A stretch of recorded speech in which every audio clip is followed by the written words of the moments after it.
I hope this finds each of you so very well. I'm speaking to you today from my studio in West Orange, New Jersey, feeling very blessed and honored, especially as a person brought up in the Jewish faith, to welcome Father Nathan Castle, a Catholic priest who is a lecturer, a workshop facilitator, and a retreat director to Grief and Rebirth podcast.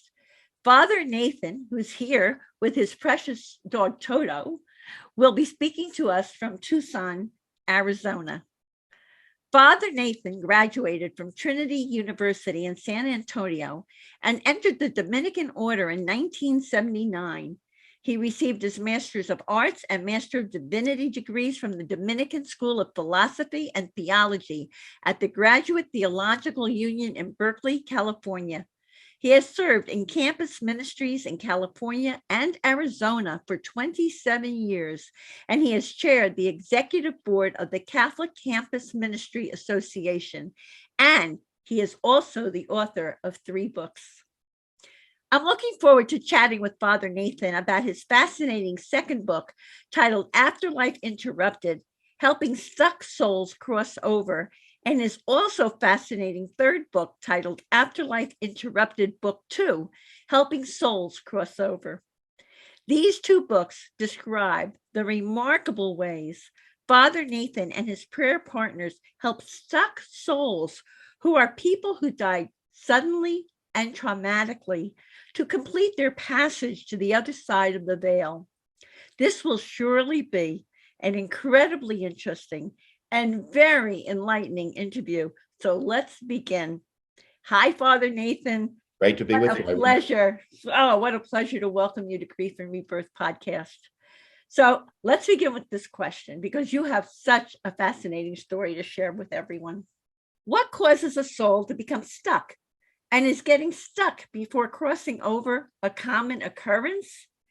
And why did you remove the word stuck from the title of your second book, titled Afterlife Interrupted Book 2, Helping Souls Cross Over? I think we can get stuck here or hereafter by the way that we imagine circumstances in our lives. We kind of can, with our own thoughts, paint ourselves into a corner and think that I've tried everything and nothing's working. Oftentimes people will go to a counselor or to a confidant and complain about something that's going wrong in their life that they can't seem to get past. And then when help is offered, they resist it or won't have it. Does anybody resemble that remark? I mean, it's a pretty common thing. It is a very common thing. And people often say your thoughts create your reality. They absolutely do. And for some people that, let me say, first of all, you experienced the sudden death of your husband. So you can relate to your audience who has lost loved ones, especially suddenly. Most people don't get stuck. Don't think because you heard, a podcast and some priest talked about stuck souls that that's really, really common. I don't think it is. But when it happens, it's usually because people are, one thing is that they're sometimes just overwhelmed. Everything happened all at once and they're out of body. And sometimes they just need a chance to chill. That's why I think a lot of traditions have something that says rest in peace at a funeral, because sometimes they just need afterlife rest just to regroup. But the point of resting is rising, re-energized. That's why we go to sleep. We rest so that we can be re-energized. So that happens a lot. But then sometimes people are more stuck because they create some sort of exaggerated story in their mind and they get heartbroken over it. I can give some examples if you like, but sure, please do. And I have a question also about this that's popping up for me now, which is, I was told when my husband crossed over that he had done this many times and he was an older soul. Do you think some of these stuck souls may be younger souls who haven't had the experience of crossing over that much, so they don't really know to go to the light? I'm not sure. And because you and I move in this world, we meet a lot of people with a lot of different religious and philosophical trainings. And then lots of people have cosmologies and understandings of the world that are quite different from our own. Yeah. I'm not one that I haven't been taught about past lives, and that's not a Catholic thing. I know. However, I'm open to the possibility because I believe God and the things of God, including the whole universe, are a mystery, and we can understand things only partly. So I listen to that and I wonder about it, and I know plenty of Catholic people who believe that they've had past lives. But as the practicing Catholic priest that I am, that's not my cosmology. You're right, right. Why did you remove the word? And please give us some examples. But why did you remove the word "stuck" from the second book? And you've got stuck on the first book because they are all stuck, right? No, that's why I changed it. Okay. It's just that dying traumatically, suddenly and violently, and in your husband's case, it wasn't malicious, it was accidental. Right. But sometimes on top of all that, somebody wanted you dead and killed you. And it can be more and more complicated depending upon what a person's story is. And sometimes people's whole identity, for example, is bound up in raising small children, and then they die suddenly. And they feel their identity is ripped away, and they need to find a next reason for living even after they've died. But they're not necessarily ready to because they're still angry about having their previous reason for living ripped away without their permission. And so sometimes they need to just calm down at some point and recognize that you can keep thinking that as long as you like, but it's not helping. I mean, you're right. It's like you're no longer in your body. So what was the difference between stuck in the first book and stuck in the and not in the second? One thing that I've seen is that a lot of the people that my prayer partners and I have helped, they land, if you will, in their afterlife in something that is healing, and it has something of the affect of a clinic. Some for people that have been through 12-step and addiction stuff, sometimes like a behavioral health continuum. And then there comes a point where they've received all the help that level, that place in the afterlife can give them, and it's time to graduate. And my prayer partners and I are like the discharge staff at such a place. The work that they've needed to do has been promoted by others, and our job is just to help them get out the door with knowing where they're going, kind of the way that you went through a bunch of surgeries and stuff. People will ask you on the day of your dismissal from a hospital, do you understand your meds? Do you know when your next appointment is? You know about the physical therapy? Is somebody coming to pick you up? Will you be well fed? We have a job analogous to that, just at the end of a healing process where they're ready to go on to a next level. It's really lovely. Wonderful. It's really cool what you're doing. I mean, it's just wonderful, and what a blessing that you are getting these messages. We'll talk more about it, about the dreams and what happens. Yeah. But so let's lead into that. What inspired you? What happened to help you start to help these souls cross over? And what does the church say about this unusual and special work you're doing? Well, I really answered that in two parts. I'm almost 66. I'll be 66 next month in March. And I'm a Catholic from birth, and in a very Catholic home that not only told me rules and regulations about a faith tradition and so on, but they taught me about the spirit. And they taught me that I had a family on earth and a family in heaven. I had a purpose. And part of the way Catholics understand the afterlife is the idea of purgatory, that not everybody springs from earth to heaven in an instant, that there's some sort of gradient or some sort of, even the word purge means to cleanse, that there might be something that involves cleansing.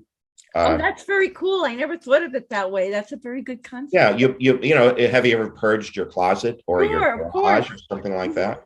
And you're happy afterwards because now it's cleaner. So it's not a punishment. It's just a place where you are getting cleansed and purified in a way. And sometimes that purging, getting rid of things, helps you more appreciate what's important. You didn't need 10 coats. You picked out the couple that you're really going to use, and eight of them go to the poor or something.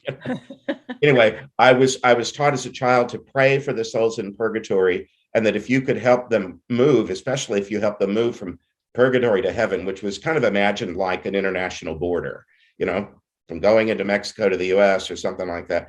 And I was taught as a little kid by both of my aunts were Dominican first grade teachers. They were Catholic nuns. And I had my mom and my dad, and I was just absorbed in this community. I was taught if yours was the prayer that got somebody over the border into heaven, you'd have a friend for all eternity. Oh, wow. So as a little kid, I'd fall asleep praying that way. And I thought they were like at the bank. When you go to the bank, you have to wait in a line with those zigzaggedy ropes, and I thought I could help them cut. I could help them cut in line.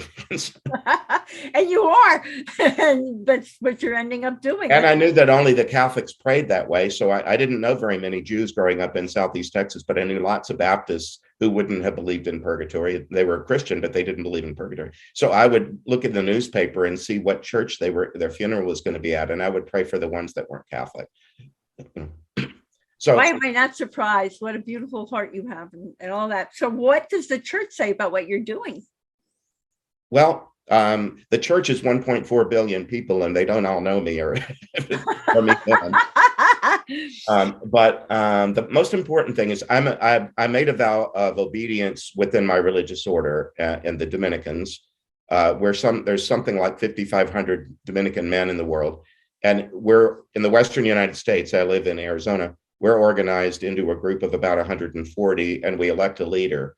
And the two leaders that have been elected in the time that my books have been out have both endorsed them and written at the front, Nathan can be trusted. And that doesn't mean that I'm across the board that every Catholic would agree, but the most important ones in my life, most important people in your life support you, which is and they know me. And they know you.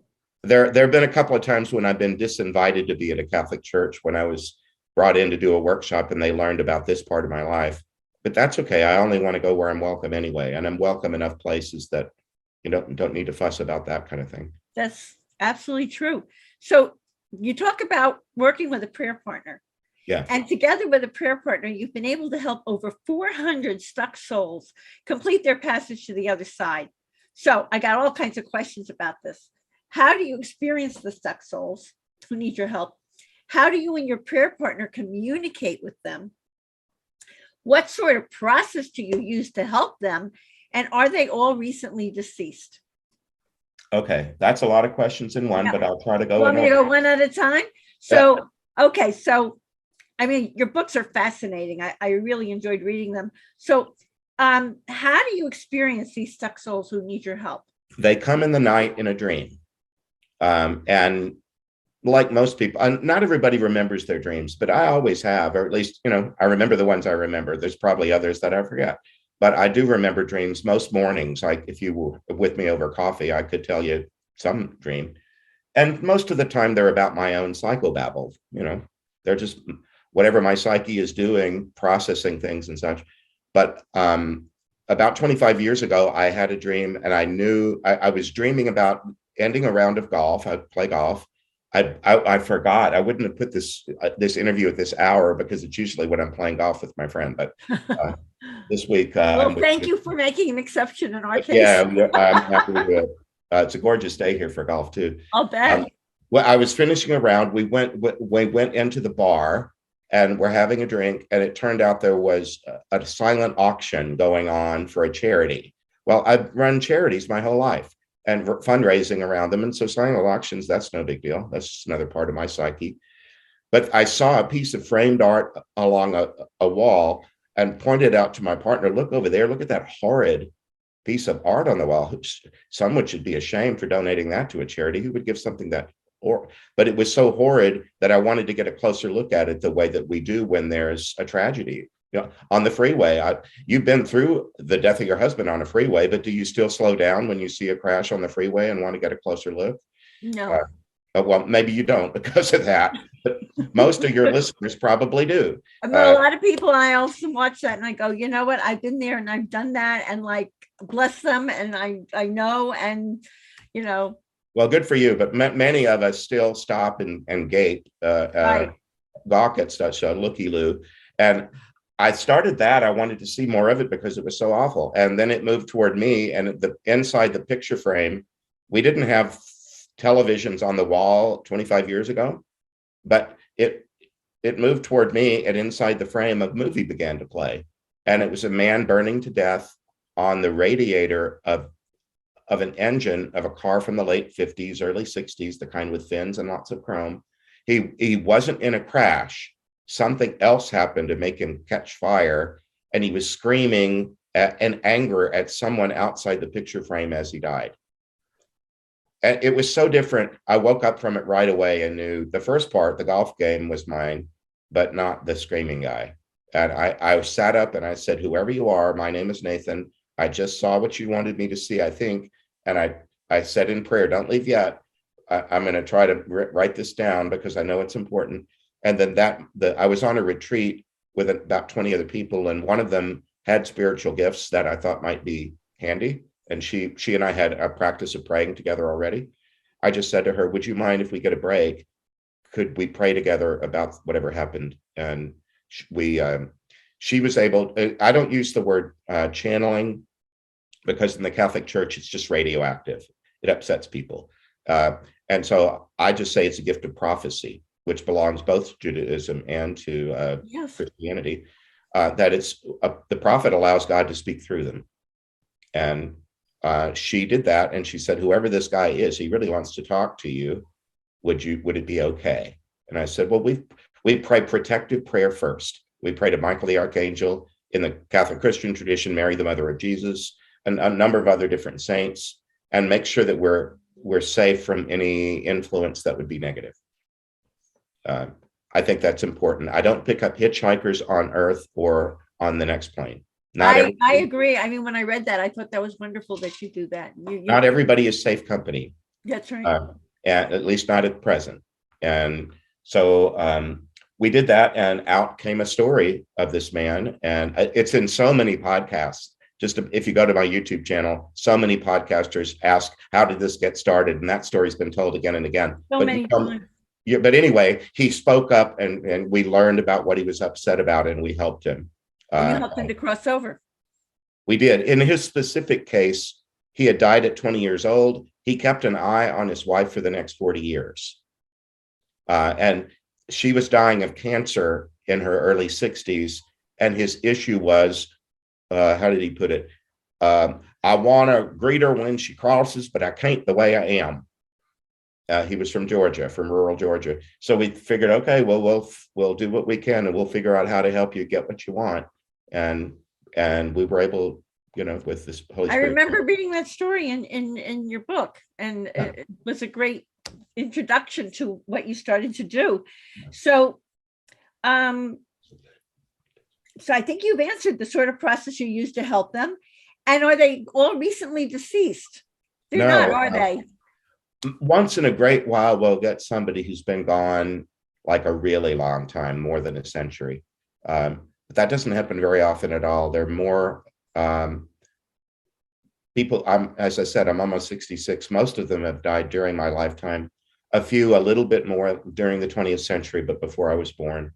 But mostly in recent decades, at least. And then sometimes you can tell by the way they tell a story. They pulled out, when the car flipped over, they pulled out their cell phone and called 911. Well, that's going to tip you off a little bit. That's a more recent. And then sometimes the way that movies orient us towards time and space with fashions and music and cars, sometimes they'll do that. They'll let me know that this was in the 50s or the 40s or something like that with those kind of cues. But mostly they're relatively recent. So some of these souls have really been in a holding pattern for a long time until they find you. And I thought at first that none of them pay attention to time, but one of the things I've learned is that we try to simplify things by creating categories in our mind and our imagination, that dying and surviving it must be like this. Well, except that there's billions of people on the earth right now, and we don't all do the same things the same way. For sure. And there's a lot of ways to do just about anything. And so people that die and come to me, I just I listen for how we can help. And we're at the end of a healing continuum. We're not getting people as though they just were in the crash or the fire or the flood. they've already been helped by others, and we're at the tail end where we help them move from the healing place they've been to a next set of opportunities. You're like a facilitator. You're a facilitator. And it's graduation day. They're Yeah. oftentimes they're the way that a college graduate or high school graduate might look ahead to all the possibilities out in front of them. What are you going to do the rest of your life? It has that affect to it. The person has moved through the healing that they needed after their abrupt death, and now they have the energy and the enthusiasm to look forward and go, I think I'd like to do that. Right. And they pick you as the person that they're going to work with. Some of them have, we've asked about why me. And one guy said, your light was on. I thought that was kind of sweet. I love that. But others have said, one Catholic lady said, well, they gave me a catalog. I used to shop from the JCPenney and the Sears catalog. And they gave me a catalog and said, here, just sit there and page through this. And she came upon me and my prayer parts. She said, well, I was a Catholic. I think I'd like that one. Well, it's sort of like going to my podcast, with all the healers and the mediums and the people who can help you on my podcast. If you're interested in healing, go choose one. It's the same kind of a thing. One person told me it was like being at a travel agent or in the lobby of a hotel when you're checking in and there's a shelf full of all the local things that you could do and see, that they were shown a lot of possibilities, and that I and my prayer partners were one of those. Your light came on. That's great. So here's another question. With all that's happened to all of these people who you helped to cross over, is there anything such as judgment on the other side, even in the case of suicide? Not the way that people think about being punished as a consequence of being judged. But when you think of what happens in a courtroom, all we're really trying to do is arrive at the truth of what happened. That's what courtrooms are about. What really happened? And people have different ways of, sometimes they're trying to be deceitful, or they're trying to get away with something. And other times there's just different points of view. The judgment that I've seen is really about arriving at truth and not shaming anybody. But if a person is believing something about themselves, their world, or others that isn't true, it will hold them back. It's important to see things truly. And they have to be, and I do believe that they have to become responsible for the ways they hurt other people and all that kind of thing. Even though that I know that a lot of your viewers and listeners are in grief, and sometimes grief is hard enough. Losing a loved one is hard any way you look at it, but sometimes people make it harder by believing things that aren't true. If only I had done this, that, or the other, he or she would still be alive. Or sometimes people will feel guilty about things that the rest of us would say, sweetheart, that's just normal. I wasn't there at the moment he died. People will do this bedside vigil and they go for a cup of coffee and they die, and they're upset with themselves that they weren't there at the moment. There are all kinds of ways that people can make grief harder than it needs to be. And if they come to me, I'll say, you're entitled to grieve any way you please, but I think you have dirt in the wound.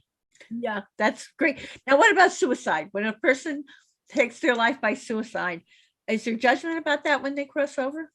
They're surprised that there isn't. Sometimes they hide, or because they anticipate that they're going to be punished. And so sometimes they try to isolate in the afterlife as best they're able. But what I've seen is it's not really tolerated. We are not islands, or we belong to each other always. And you're at least, and I call them guardian angels. Sometimes people call them guiding spirits or whatever. I just say guardian angel. Their guardian will stay with them even if they suicided, and give them all the space and privacy they can, but they won't allow isolation because it's detrimental. Okay. You can create some sort of room like the one you're in the afterlife, but your guardian will be in the corner of it, just quietly sitting there watching you. And eventually when you're ready, it's time to move on. And they try to get you to listen to them. They try to talk you, into some little bit of engagement. And then some of the folks that have suicide, many of them wanted just for pain to stop. They weren't trying to commit a murder on themselves or hurt their loved ones or anything. Sometimes they were just in such pain that they hoped that this would make the pain stop. And they learn at least that, well, it might have changed a lot of things, but it didn't end my life completely. And then they're kind of coached, well, let's pick up where you left off, live in the present moment. Okay, now you see that you did in fact survive your death, but let's work on how we can get you up and around. There's a team of people that help folks. Yeah, so they're healing them they're helping them to heal on the other side. Yes. Yeah. So this is a loaded question for you, Father Nathan. Does anyone ever truly die alone, including those who have seemingly died alone due to COVID? No. So this is important for people to hear, because I hear all the time that people are like, oh, those poor people died alone. And I have been told in my world that's not true. So why don't you tell people about that?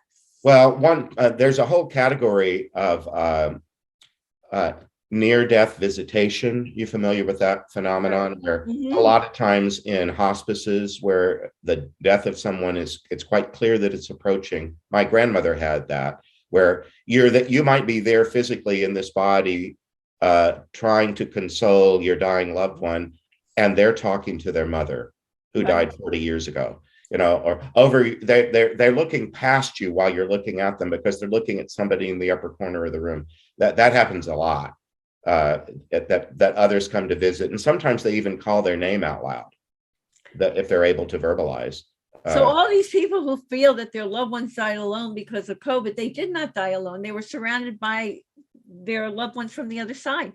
Yes, it can still be a grief on your part that you didn't, because of COVID, you couldn't go into the nursing home room and so on. I understand that, and that should be respected.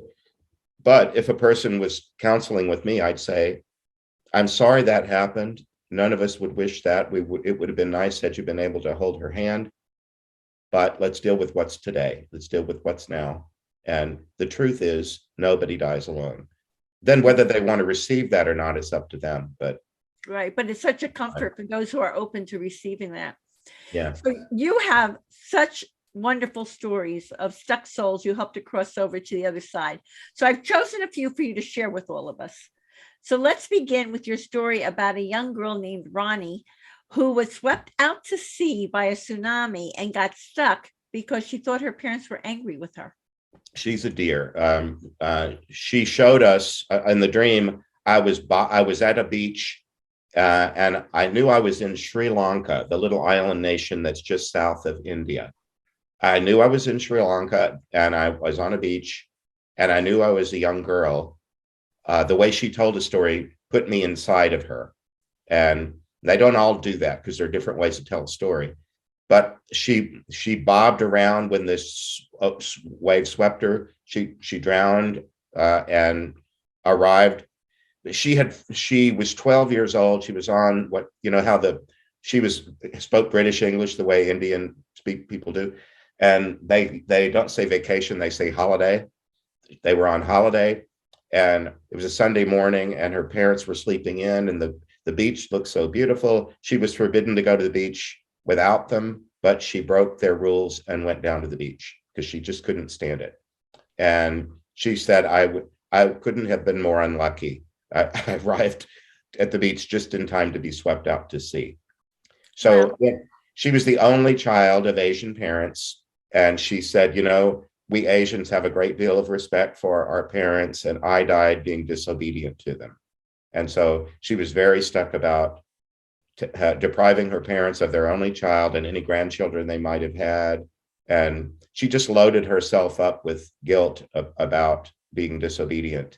And we had to just kind of talk her down off the ledge, How did you talk her down off the ledge? One of the things I said was, okay, dear, you died being disobedient to your parents. Now tell me, if I had known you, I want you to tell me stories of how disgraceful and disobedient you were that would have made me loathe you. And she said, oh, no, I wasn't. It wasn't like that. I was mostly really kind and obedient to them. It's just that I said, see, that's the point. You died at the worst possible moment, and you know that. But what you're saying about yourself is way exaggerated. You were mostly a good, obedient child. It's just that you were disobedient at a critical moment. Can you forgive yourself that brief lapse and get on with it? And she was able to do that. That's She just needed to wonderful. change her mind. Yeah, that's wonderful. And I actually saved for the end of our interview here, I saved a quote from her that I lifted from the book that I thought was just wonderful. So now please tell us the story of Shelby, the retired country lawyer who was stuck due to shame. He brought a dream, and in it, I was behind the wheel of, we used to call, when I, in the late 70s, some of the American-made cars were these enormous, heavy sedans. Lincolns and great big Cadillacs and stuff. And we used to call them land yachts, that they were slow and clunky. And anyway, I was driving one of those. I was in a small town in Georgia. I was in the Central Business District, and I was turning left onto a side street. And the street became a staircase that I was driving down.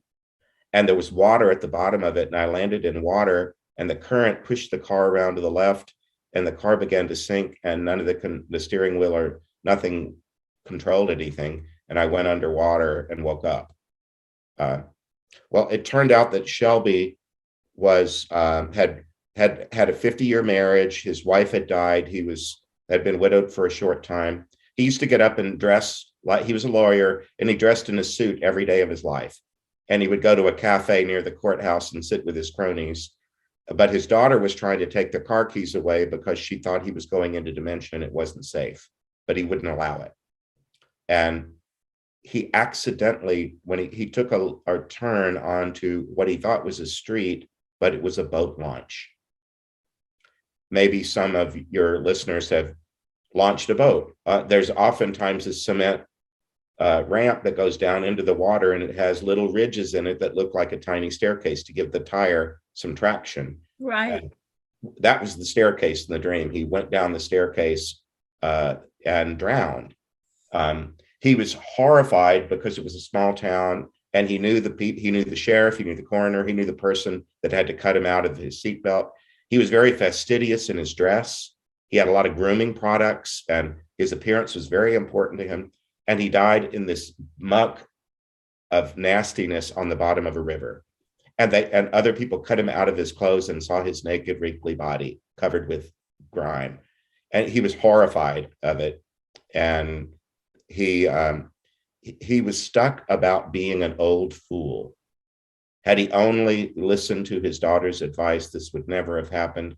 And he even thought that people at his funeral might have he created a story in his head about his funeral and said he was so respectable until the end, and then he died this old fool.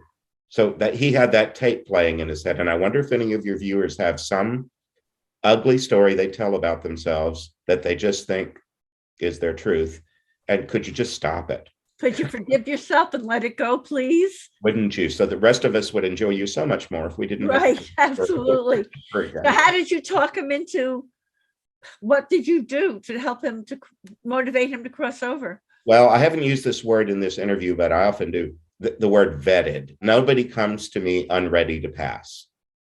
I've learned that. Even if they seem a little bit reluctant, they wouldn't be on my line had their guardian and their health team thought they were ready.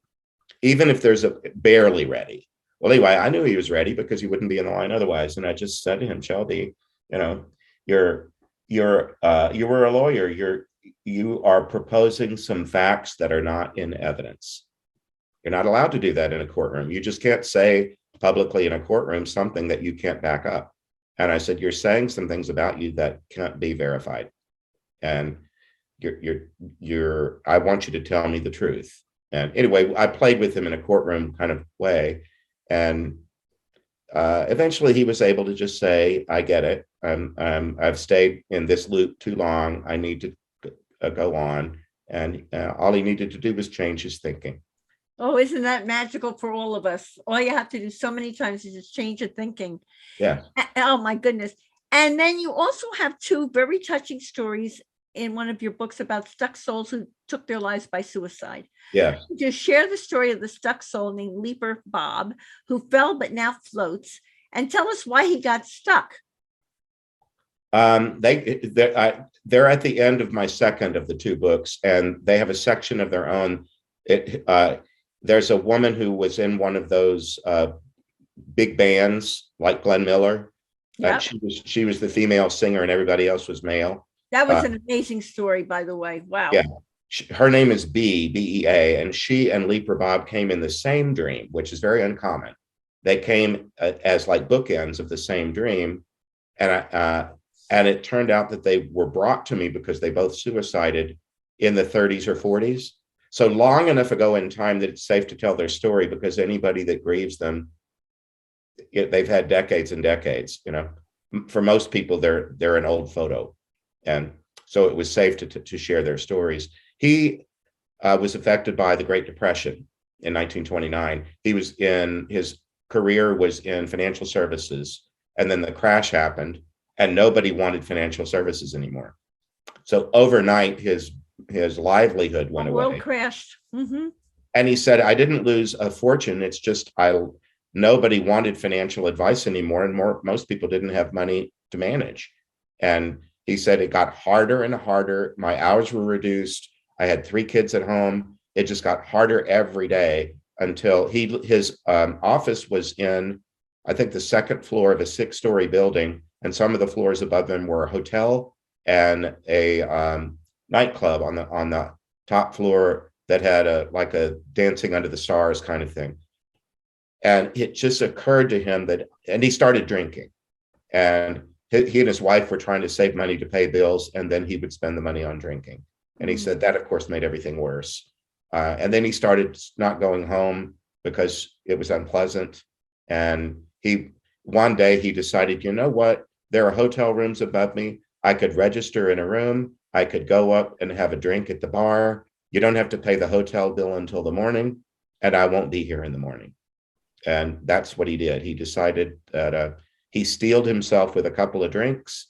He wanted to talk to somebody before he left. So just talking to a friendly bartender gave him some opportunity to say something to somebody.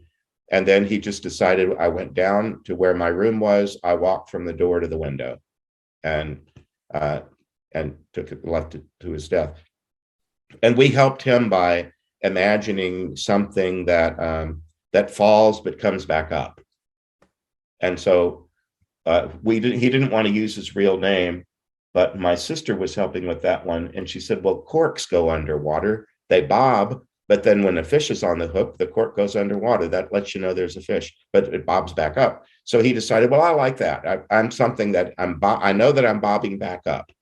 It's true that I fell, but I'm coming back up. So he decided to call himself Bob. What a terrific analogy. That's great. Yeah. And then I have to really tell everyone that there's another story about suicide that is mind-blowing, and it's worth reading the book to find out about that. And then there is the story about Patrick Swayze's sister titled Help Your Brother Johnny Castle. Aside from the fact that it's about Patrick Swayze's sister, I love the way you became a sleuth to figure out who was communicating with you. So please share Vicky Swayze's story with us, including when Patrick showed up for her on the other side. Yeah, and I've never heard from his family, and I wouldn't want to disturb anything about them, but we always get permission to use these stories from the people in them. And Vicky gave us permission. She said that as far as she was concerned, it was fine to tell it publicly. I was working at Stanford University, and I was the chaplain of the Catholic community there, and I had credentials to visit in Stanford Hospital. My sister was living up in Oregon. She was raising alpacas, which are from Peru. She had a love for the people of Peru and used to do summer trips down there to help people in the Andes with dental care. Wow. She grew to love St. Rose of Lima, Peru, who's also a member of the same order I am, Dominicans. And she had a love for St. Rose and used to talk to St. Rose when she said her prayers. And she was saying her prayers, and she said, St. Rose won't leave me alone. She keeps saying, help your brother, Johnny Castle. And I keep telling her I don't have a brother named Johnny. I have a Nathan. You're Nathan Castle, and the message help your brother, Johnny Castle. Yeah. And so, St. Rose was so insistent. She just said, she won't leave me alone. I have to help my brother, Johnny Castle. So I went online and Googled Johnny Castle, and up came Patrick Swayze, because that was the name of his character in his breakout role in Dirty Dancing. Dirty Dancing was a low budget film and Patrick Swayze was a pretty unknown actor, but it went crazy and made him famous. And that was his name. Johnny Castle was the name of the character. Patrick was in Stanford Hospital dying of pancreatic cancer. And I had the credentials to visit in Stanford Hospital. And so she said, well, I'm not used to being your spiritual social secretary, but I've delivered the message. I've done what I can do. It's up to you now to figure out what's to do next. So I went to the head of chaplains, told him the story, and said, is there any way that I could be allowed into his room? And he said, absolutely not. There had just been a scandal in Hollywood about some reporter getting into a celebrity's room and photographing charts and stuff, violating their medical privacy. And he said, no, you may not go anywhere near him. He would have to ask for you. So I dressed up as a priest, the black collar and the white little tab. Right now I'm wearing my Dominican robes, which is another, religious garb, but not everybody would recognize it. And I brought communion. You said you have a friend who's a Catholic Eucharistic minister. That's what we do. We bring communion in our pocket to the person that's sick. And I sat in the lobby for like half an hour and I just kept waiting. I said, Holy Spirit, I'm sitting here. I'm making myself as available as I know how to be. Now somebody needs to walk up to me and say, oh, thank God you're here. Patrick's waiting for you. And it just wouldn't happen. It just didn't happen. So I said, okay, I have other things to do. I can't sit here all day. So I went into prayer not long after that with a partner and just said, Holy Spirit, God, we're trying to help Johnny Castle, but I don't know what to do. You're going to have to tell me what's next. And out of that came Patrick's sister, Vicky. And turns out she was in a garage band in Houston. I grew up on the east side of Houston in Port Arthur. And she was in a garage band playing local bars at the time that her brother went to New York and got, made it big. But she got embroiled in the late night booze and pills and stuff that can sometimes accompany that way of life. And she became an addict.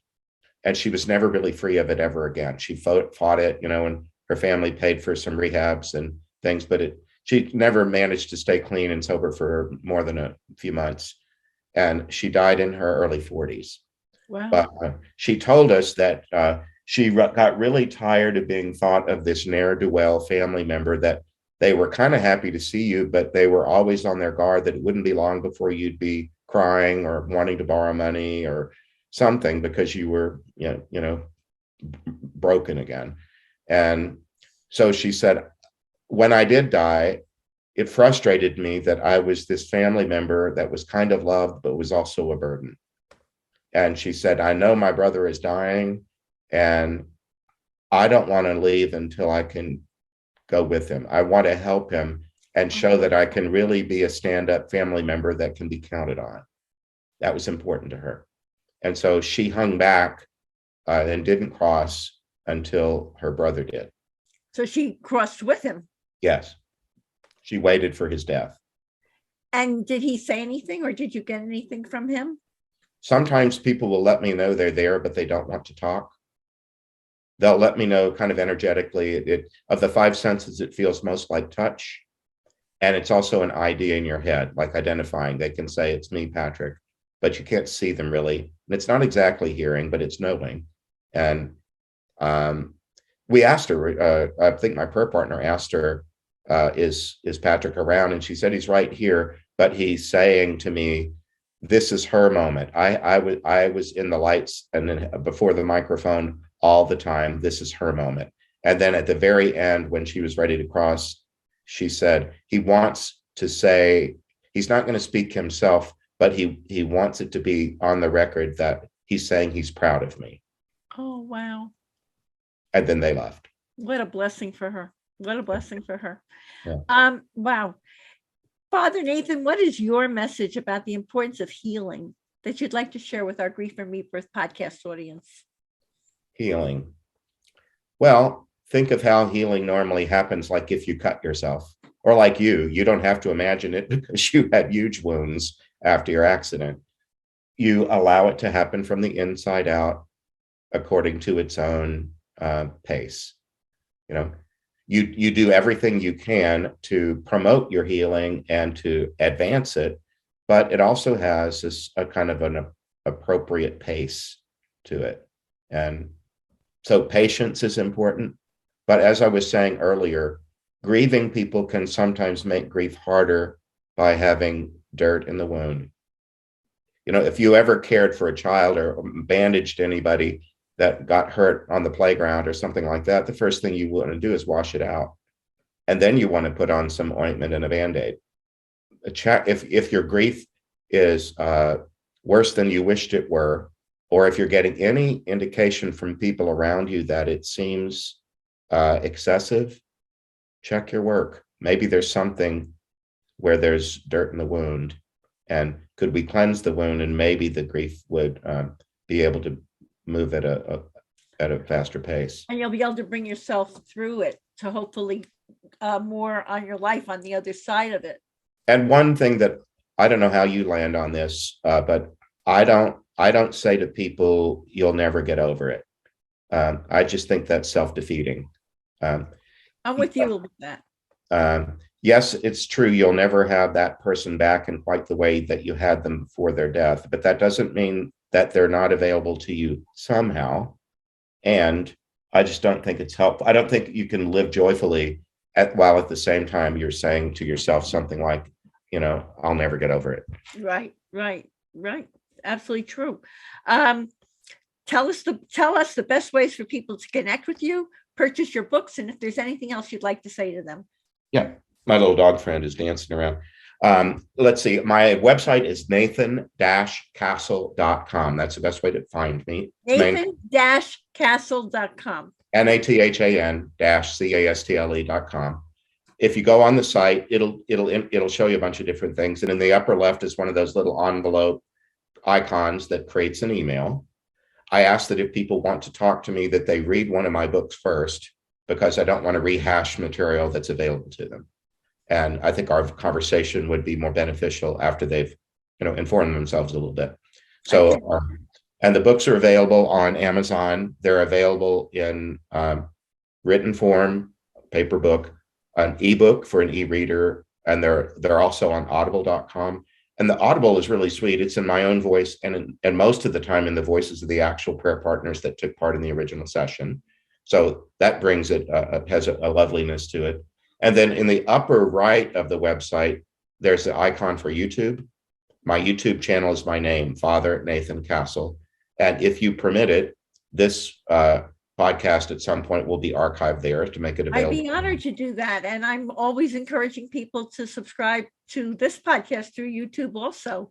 Sure. Because I absolutely, we're both in the healing business. I mean, however we can help people, that's right. And I'm an author, but I'm not I have a vow of poverty. I'm not shilling to sell more books because I need another yacht or something. I don't know. I'm just trying to get a message out. And but I'm happy to help people if I can. I ask that they move through the website. I don't like Facebook Messenger and other ways that people might ask a question, like on YouTube or LinkedIn or something else. I just don't have enough hours in the day to chase down all these things. If you really want me to reply to you, go on the website, because I watch the email really carefully. That's great for people to know. And of all people in this universe, Father Nathan, what is your tip for finding joy in life? Know that you are here because you're supremely loved by the God who brought you into being, however you imagine that. You are just a bundle of love, whoever you are. Even if you've been told your whole life that you're not, you are just a bundle of love. And you're here for a purpose, even if you don't know what it is. But there's something purposeful to be done near you. You don't need to look all your life for my vast purpose. The next door neighbor could use a visit or a trip to the grocery store or something. There's always something that you can do in service to somebody else. And I do really believe in the cosmic happy ending. Whatever happens to anybody's life, I really do believe that there is a great roundup, whatever you want to call it. And I believe it's wonderful. The best is yet to come. I could not agree more. Thank you for that. Sure. Father Nathan, I just love this profound message from Ronnie. Tell them that it doesn't matter what religion you are or what you think about it, you will live after you die. Even if you die in a way that seems colossally tragic, you step out of that. You'll walk out of that like one might walk out of dirty clothes and go on. Your two wonderful Afterlife Interrupted books are great reads that illumine Ronnie's message in many ways. Thank you for helping stuck souls who died suddenly and traumatically to complete their passage, enabling them to be happy and free. And thank you also from my heart for all the ways you continue to help people heal on both sides of the veil. And here's a reminder, everyone, that you can see the show notes and all Grief and Rebirth podcast episodes on ireneweinberg.com. And make sure to follow us and like us on social at Irene S. Weinberg on Instagram, Facebook, Twitter, and especially on YouTube. Like, subscribe, and hit notify to make sure you'll get the inspiring new interviews coming your way. Thank you so much. As I like to say, to be continued, many blessings, and bye for now.